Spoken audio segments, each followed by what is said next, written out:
Bonjour à tous et à toutes. Donc, nous vous souhaitons tout d'abord la bienvenue.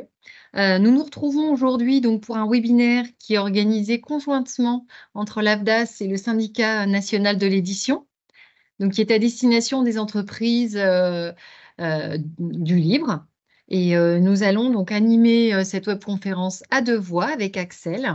Je suis Axel Chambost. Je m'occupe de toutes les affaires sociales du Syndicat national de l'édition depuis 7 ans maintenant. Et les affaires sociales, ça comprend les négociations de branche et tout ce qui touche à la convention collective et toutes les questions liées à l'emploi et la formation. Et je m'occupe aussi, comme vous le voyez sur la présentation, du livre audio, qui est un autre sujet, mais qui a pas grand-chose à voir avec le social. Donc, je me présente, Nadège Ibanez, je suis conseillère de branche et notamment de la branche de l'édition du livre. Donc, nous sommes aujourd'hui à deux voix donc, pour évoquer avec vous la question de la formation au sein de votre branche, de découvrir ou redécouvrir les dispositifs et l'offre de services portés par votre opérateur de compétences, qu'est l'AFDAS. Donc, nous allons dérouler cette présentation et nous terminerons par un temps de réponse aux questions. Vous pourrez poser des questions dans le fil ou en levant la main. Et si nous ne pouvons pas répondre à toutes vos questions en séance, eh bien, nos conseillers reprendront contact avec vous pour vous apporter les réponses. C'est un webinaire qui va durer 1 heure. Oui, On a prévu à peu près 1 heure, et donc on va dérouler la présentation et on répondra plutôt aux questions en fin de présentation. tout à fait. Alors, une présentation assez brève de l'AFDAS, votre opérateur de compétences.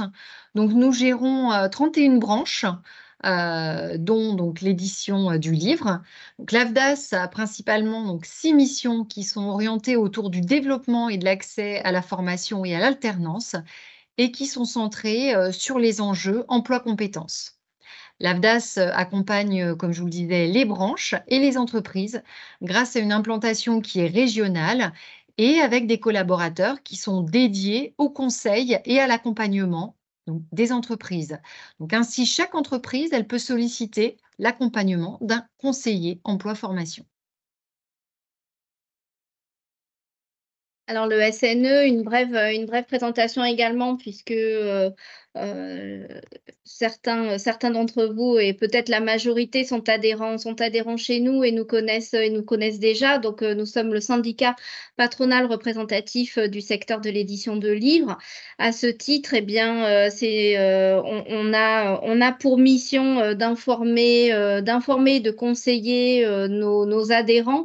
Donc, vous pouvez prendre contact directement avec tous les chargés de mission du SNE, dont moi, pour toutes vos questions liées au social. Nous avons pour mission également de vous rassembler, de dialoguer. Rassembler, c'est vous réunir régulièrement au sein de groupes et commissions du SNE pour discuter de tous les sujets d'actualité, de tous les sujets un peu prospectifs et qui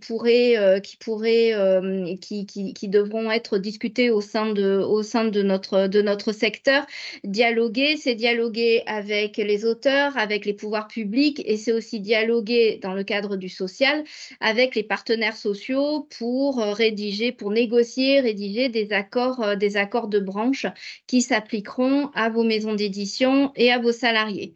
C'est représenter et agir, c'est pour la promotion du livre et de la lecture. Et dans ce cas-là, eh bien, c'est les réunions qu'on a, donc, comme je l'ai déjà dit, avec les pouvoirs publics. C'est aussi organiser des événements. On a 2 événements majeurs cette année qui sont les Assises du livre numérique. Alors, les Assises du livre numérique, ça se tient chaque année au mois de décembre. Et tous les 2 ans, nous avons les Assises du livre jeunesse. Puis, on organise également des webinaires tout au long de l'année l'année. Nous avons réalisé 6 au cours de l'année dernière.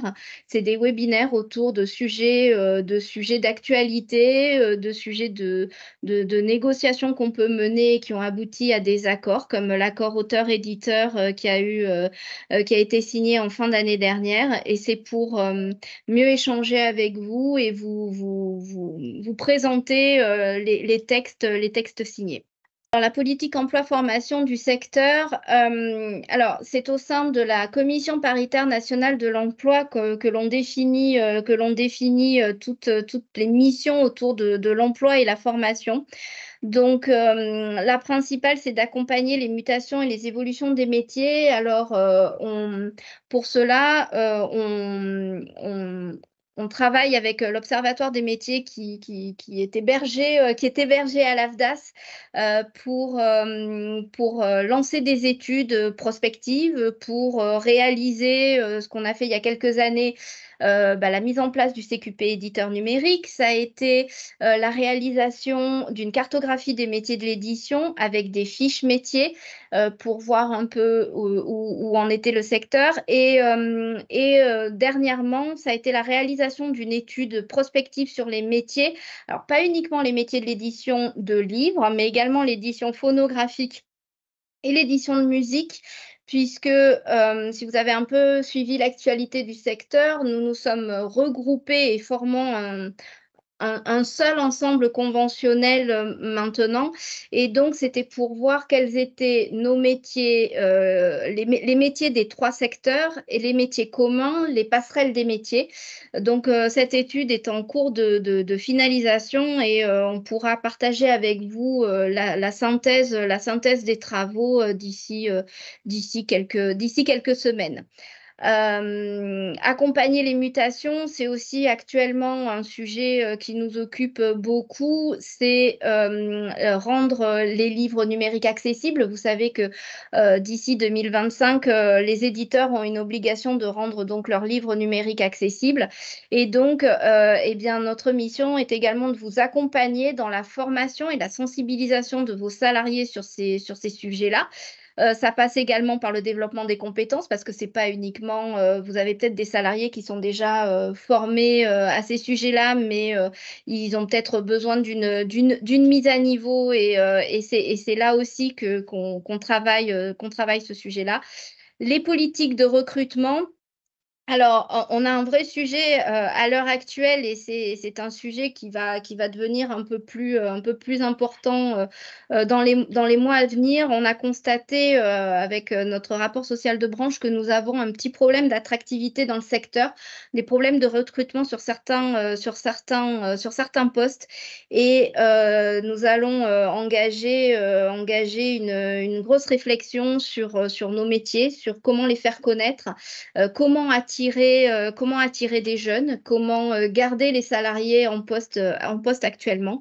Donc tout ça, ça se passe au niveau de la CPNE. Donc la CPNE, je reviens juste un petit peu dessus, elle est composée de représentants des organisations syndicales de salariés et d'employeurs. Et donc des représentants d'employeurs qui ont également besoin des retours du terrain de tout le monde. C'est-à-dire qu'il y a quelques représentants qui siègent à la CPNE, mais pas tout le monde. Donc, n'hésitez pas, je lance un petit appel. Je ne sais pas si c'est le moment, mais je lance mon petit appel. N'hésitez pas à nous faire remonter tous les sujets qui pourraient vous sembler importants et pour lesquels nous pourrions vous aider.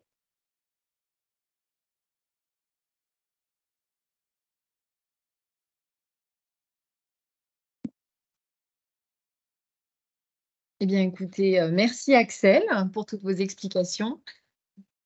Donc, nous allons passer à une présentation, donc, comme je vous l'expliquais en introduction, à l'offre de service AFDAS. Alors, l'AFDAS, donc on vous soutient dans le développement des actions de formation. On a une offre de service qui repose sur 5 piliers. Le premier, c'est le recrutement. Donc, comme le disait tout à l'heure Axel, donc l'alternance, c'est un véritable levier pour recruter, former vos futurs salariés. C'est utile pour les métiers pour lesquels vous avez des difficultés de recrutement. Vous recrutez, vous formez, ce qui vous permet d'arriver au niveau de compétences dont vous avez besoin. On développera sur la slide suivante un petit peu plus la question donc, de l'alternance. Ensuite, un deuxième pilier axé sur le développement des compétences des collaborateurs. Donc là, c'est ce qu'on appelle le plan de développement des compétences. Donc le plan de développement des compétences, pour le financer en fonction de la taille de votre entreprise. Donc vous avez tout d'abord pour les entreprises de moins de 50 salariés, ce qu'on appelle le plan de développement des compétences. Donc chaque année, notre conseil d'administration va définir un plafond de dépenses entre, alors je crois que c'est 2100 € pour les entreprises de moins de 11 salariés et 1400 € pardon, excusez-moi, pour les entreprises de 11 à 49 salariés. C'est 2100 de 11 à 49 et 1400, c'est l'inverse. 1400 pour les moins de 11 et 2100 pour les 11 à 49. Ensuite, donc dans cette offre, développer les compétences de vos collaborateurs, nous avons en fait une offre de formation. Je m'excuse puisque nous avons des arrivées en cours de présentation. Donc nous avons, on vous propose en fait une offre de formation par thématique.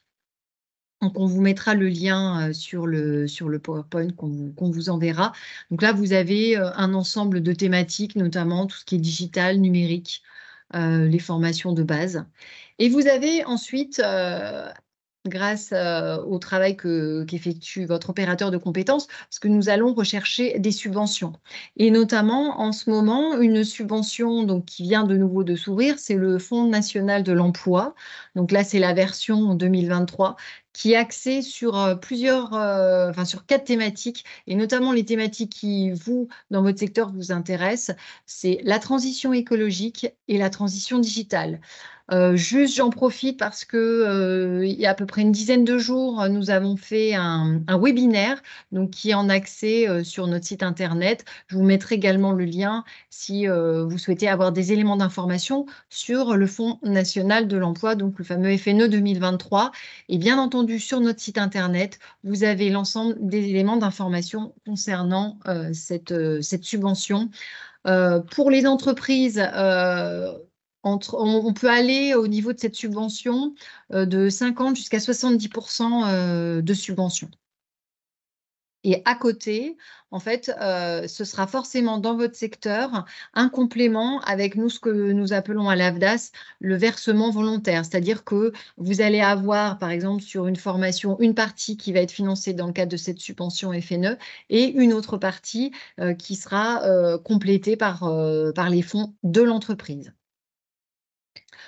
Donc, je rappelle également que la partie développer les compétences de vos employeurs, c'est important, c'est investir dans les compétences de vos salariés, donc au service de votre stratégie. C'est renforcer également l'employabilité, la mobilité professionnelle de vos salariés.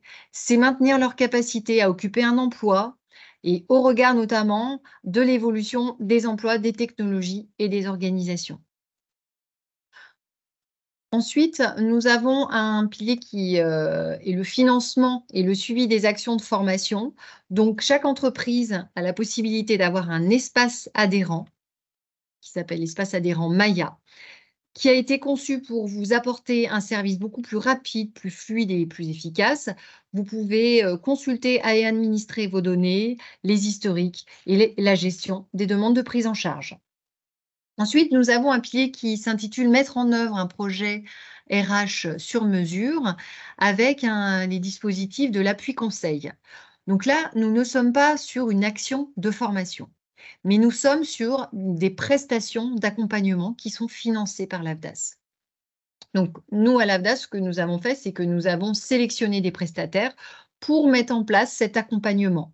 C'est un accompagnement en fonction de la problématique que vous avez qui va se réaliser en 4 phases. On a d'abord une phase de diagnostic.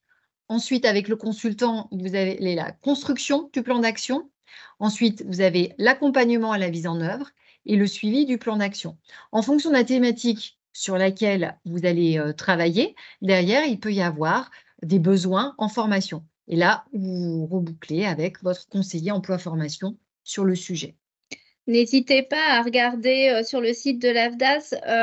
Il y a une soixantaine de maisons d'édition qui ont bénéficié de cet appui conseil depuis sa mise en place qui remonte à 2020, 2019, depuis 2019. Donc, il y a encore moyen de se faire accompagner. Donc, n'hésitez pas pour les plus petites structures.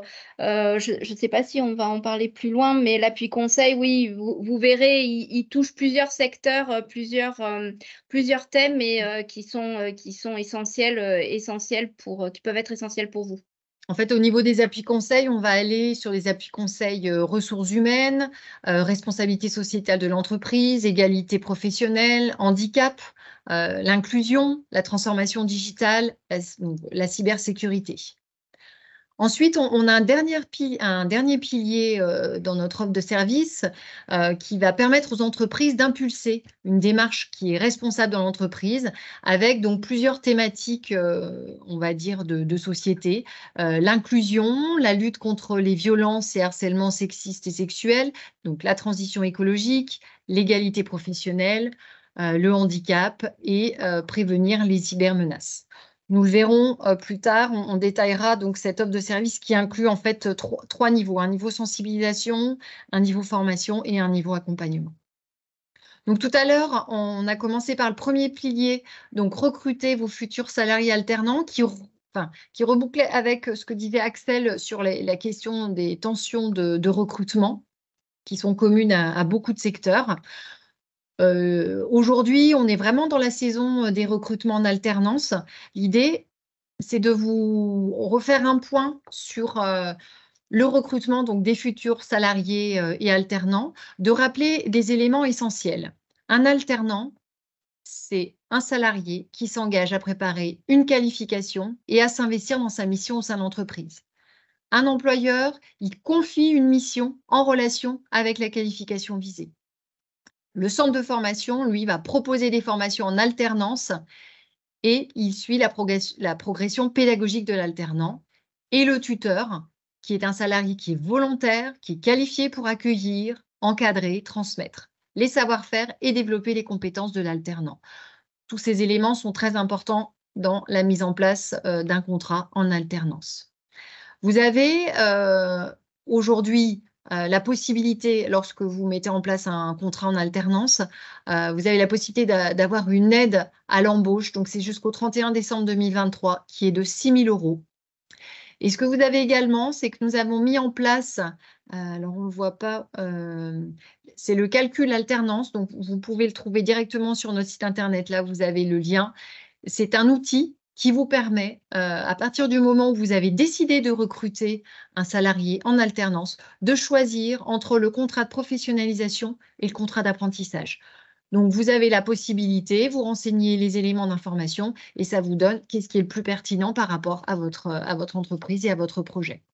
Alors, sur le sujet, je me permettrai juste, depuis 2018, je crois maintenant, les branches professionnelles et donc ce que j'appelle les CPNE, donc les commissions paritaires nationales de l'emploi, ont compétence pour définir le coût, le niveau de prise en charge d'un contrat d'apprentissage. C'est un travail que la CPNE réalise depuis donc 2018. Chaque année, on a un travail à faire sur les nouvelles formations qui arrivent sous le format de l'alternance, mais on doit aussi réviser les coûts qui ont déjà été fixés. Parce qu'en fait, il y a un organisme, une institution au-dessus de tout ça qui s'appelle France Compétences et qui cherche des sous et qui nous demande chaque année de rogner un peu plus sur les niveaux de prise en charge de ces contrats d'apprentissage. On est en pleine campagne de renouvellement de ces niveaux de prise en charge. Donc, je vous alerte juste, l'été dernier, on avait fait un flash social vers la fin août pour vous alerter que les coûts allaient changer. Cette année, ça va être pareil. Il va y avoir une nouvelle fixation des niveaux de prise en charge et avec pour sûr une baisse de ces niveaux de prise en charge.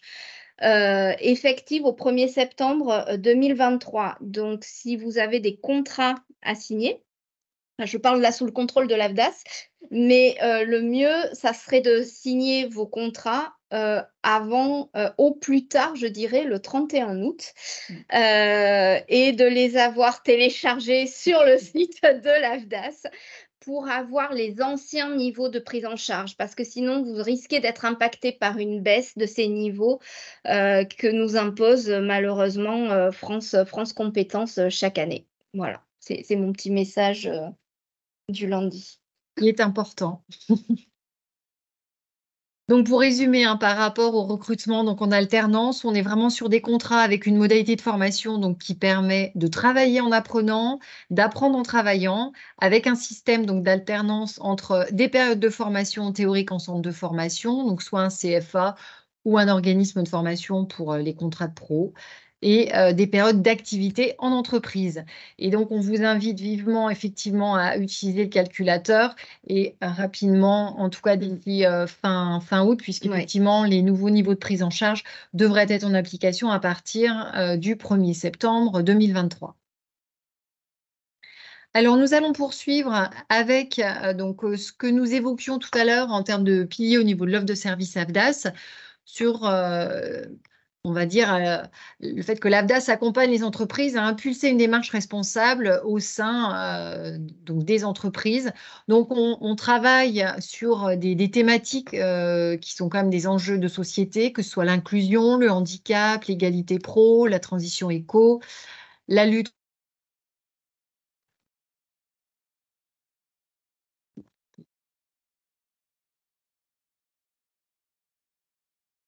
Alors, excusez-moi, j'ai cru qu'on avait été déconnecté. Donc, je terminais avec le dernier bloc sur impulser une démarche responsable dans votre entreprise, qui est donc d'agir en faveur de la lutte contre les violences, harcèlement sexuel et sexiste. Donc, nous avons mis en place donc, une offre de service qui repose sur 3 piliers. Ces 3 piliers correspondent à 3 niveaux de maturité différents de l'entreprise. Vous avez un premier pilier qui est la sensibilisation, c'est-à-dire que l'AFDAS met à disposition une bibliothèque de ressources sur les thématiques qui vous intéressent. Donc l'idée, c'est vraiment de vous sensibiliser sur le sujet. Il y a un exemple qui, voilà, qu'on en parle beaucoup, c'est la lutte contre les violences, harcèlement sexuel et sexiste. Donc on a mis en place une bibliothèque de ressources qui permet de sensibiliser les salariés. Enfin, tout le monde y a accès. Donc voilà, ça permet en fait de vraiment, si vous êtes au début de la démarche, d'être sur la sensibilisation, de pouvoir sensibiliser vos collaborateurs. Ensuite, on a un deuxième pilier où on est plutôt sur la partie formation. L'AFDAS a sélectionné des prestataires, organismes de formation, sur des thématiques de formation qui sont spécifiques. Et vous avez la possibilité donc de pouvoir aller choisir sur le site internet. Là, je vous ai mis sur le slide la page web dédiée, mais on a une page web en fonction de la thématique et vous avez des intitulés de formation en fonction de votre besoin. Pardon. Oui, bien sûr. J'allais juste rebondir sur agir en faveur de la lutte contre les VHSS, parce que c'est un sujet d'actualité dans l'édition, puisque nous sommes en cours de finalisation d'un accord de lutte contre les VHSS. Et donc, il y a toute une partie, et donc on s'est inspiré, et donc on a repris ce que fait l'AFDAS dans notre accord. Et il y a donc toute une partie sur la sensibilisation et la formation, et on vous invite fortement dans l'accord à vous rapprocher de l'AFDAS pour mettre en place toutes ces actions de sensibilisation et de formation, puisque l'accord devrait rentrer en application si on arrive à respecter notre calendrier à la rentrée de septembre. Très bien. Pour terminer sur cette offre de service, donc nous avons vu la sensibilisation, donc qui est sur la thématique des violences et harcèlement sexuel et sexiste, et reprise donc, dans le cadre d'un accord de branche. la formation, et vous avez donc un troisième pilier qui est l'accompagnement avec ce qu'on évoquait tout à l'heure, donc un appui conseil. Donc comme je vous le disais, un appui conseil, ce n'est pas une formation, c'est une prestation d'accompagnement. C'est important de faire cette différence entre le pilier formé et le pilier accompagné avec l'appui conseil, puisqu'on est bien là pour diagnostiquer l'existant et doter l'entreprise d'un plan d'action avec les conseils d'un consultant. Et comme je vous le disais, à l'issue, donc il y a le suivi d'un plan d'action, mais cet appui conseil peut déboucher sur des besoins de formation et du coup, il faut revoir avec votre conseiller emploi formation AFDAS pour voir comment vous pouvez financer ces formations. Nous en avons fini pour la présentation de l'offre de service AFDAS. L'idée est de voir eh bien, si on a été clair, si vous avez des questions. Surtout, il ne faut pas hésiter à aller vers les services de l'AFDAS pour tout ce que vous pouvez mettre en place. Je ne sais pas si tout le monde a pris à connaissance de son conseiller à l'AFDAS. Il ne faut pas hésiter à rentrer en contact avec eux, que ce soit au niveau national ou dans les régions, parce qu'ils sont très actifs dans les régions et ils sont là pour vous accompagner et vous aider à construire vos… je vais parler à l'ancienne, mais un peu vos plans de formation. Donc il faut pas hésiter. Nous, on est au SNE, on est là également, là aussi, mais pour toute l'ingénierie financière et c'est vraiment eux qui ont toute la compétence pour vous accompagner. Je vous ai mis les informations par rapport, enfin, comment contacter votre conseiller. Donc, soit vous avez déjà votre espace adhérent Maya et vous allez dans la rubrique demande de contact et vous avez les coordonnées de votre conseiller emploi formation. Vous pouvez nous appeler, nous avons une ligne générale du lundi au vendredi de 9 h à 17 h et vous avez les coordonnées. Et vous avez également aussi la possibilité de participer à des ateliers thématiques. Donc, je vous invite à consulter régulièrement notre site internet et d'aller dans la rubrique agenda. Tout à l'heure, on a parlé du FNE. C'est un dispositif. Alors, on va au SNE, on va vous faire un flash. En tout cas, pour nos adhérents, il y aura un flash d'information qui va partir parce que c'est un dispositif que vous serez peut-être amené à mobiliser cette année et début d'année prochaine, parce que je crois que c'est des accords qui sont conclus juste sur une année de mémoire. Oui.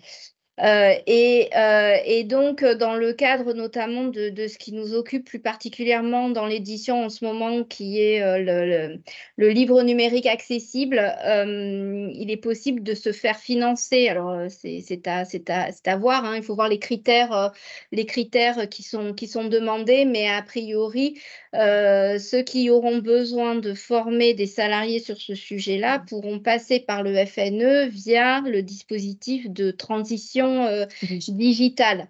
Les fonds ne sont pas extensibles, donc premier arrivé, je dirais premier servi. Et malheureusement, une fois que les fonds sur un thème sont épuisés, eh bien, vous n'avez pas accès vous n'aurez plus accès à ces financements-là. Donc, on va faire partir un flash assez rapidement pour que vous ayez cette information-là et on mettra le lien comme vous l'avez proposé.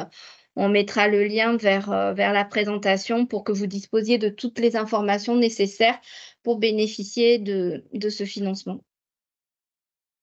Tout à fait. On vous mettra également une présentation synthétique. Comme ça, vous aurez l'ensemble des éléments et les renvois sur le site internet. J'étais intéressée par l'accompagnement pour la transformation des métiers avec l'augmentation de l'automatisation et de la numérisation. Alors, ça ne concerne pas aujourd'hui encore les livres numériques, mais déjà les livres papier. Et on est en train de revoir nos processus organisationnels avec une montée des automatisations, ce qui va entraîner une transformation des métiers actuels. Et du coup, je suis intéressée Donc, je prendrai connaissance des éléments de la bibliothèque de ressources auprès de l'AFDAS. Voilà, c'était tout ce que je voulais dire. C'est pas vraiment une question, c'est juste pour dire je lève la main pour la transformation et je prendrai aussi connaissance de l'accord. J'ai cru comprendre qu'il y avait un accord qui était qui existait sur enfin qui était en cours de finalisation sur les violences et harcèlements sexistes et sexuels. Et comme je mets en place Exactement. tout un Oui. plan d'action et de sensibilisation dans notre entreprise, je regarderai aussi ces ressources Oui. pour peut-être aller plus vite et plus loin. Oui, l'accord, on a une dernière relecture avec les organisations syndicales. Il sera mis à la signature et normalement, on aimerait bien le mettre. Voilà, il devrait être signé dans les jours à venir et on va le déployer plutôt en septembre. On va laisser passer l'été pour vous laisser tranquille et démarrer en force à la rentrée. Et donc, il y a plusieurs piliers dans l'accord. Il y a un pilier sur l'information, un autre sur la sensibilisation, sur la prévention et un pilier sensibilisation et formation. Et en annexe, on a mis tout un tas de modèles et de listes, de guides pour accompagner les entreprises. Ce que je vous Merci propose, si beaucoup. c'est un sujet en plus qui est également en cours en fait, de finalisation auprès de la branche, c'est en vous envoyant la présentation, on vous enverra les éléments, notamment pour la partie sensibilisation, notre lien sur cette bibliothèque de ressources. Je vous remercie.